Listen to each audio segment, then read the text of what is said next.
Good morning, 12th class students. How are you, beta? I hope all are you fine. Okay. Yes, students. We are doing the non-profit organization chapter, in which we have done many illustrations. Now our next topic is cost of consumable goods. Yes, our next topic is cost of consumable goods. What is the meaning of consumable goods? Consumable goods are those goods which are consumable. That's mean वो goods जिनको हम consume कर सकते हैं, जो consume use होती हैं, वो कंज्यूमेबल गुड्स होती है. For example medicines, food stuffs, sports material and postage and stationery.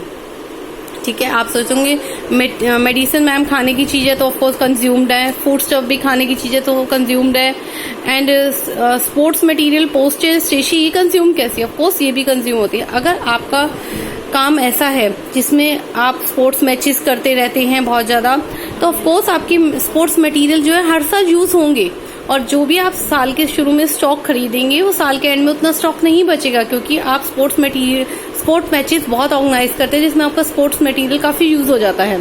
इसी से पोस्टेज स्टेशनरी, अगर आपका काम में बहुत ज्यादा पोस्टेज स्टेशनरी यूज होती है तो ऑफकोर्स वो भी आपको इकट्ठे स्टॉक में लेनी पड़ती है, और साल के एंड में उसका स्टॉक जो होता है रिड्यूस होता जाता है, तो आपको साथ साथ परचेजेस भी करनी पड़ती है. तो mainly now come to the point. So आपको पता है हमारे इनकम एक्सपेंडिचर का मेन मोटिव है करंट ईयर के सरप्लस और करंट ईयर के डेफिसिट को पता लगाना. ठीक है, सो दैट्स वाई अगर आपको किसी भी आइटम का ओपनिंग स्टॉक और क्लोजिंग स्टॉक गिवन होता है तो आप कहाँ से लिखते हैं? आप उसे ओपनिंग बैलेंस शीट में लिखते हैं ओपनिंग स्टॉक को, और क्लोजिंग स्टॉक को क्लोजिंग बैलेंस शीट में लिखते हैं. Is it clear? ओके.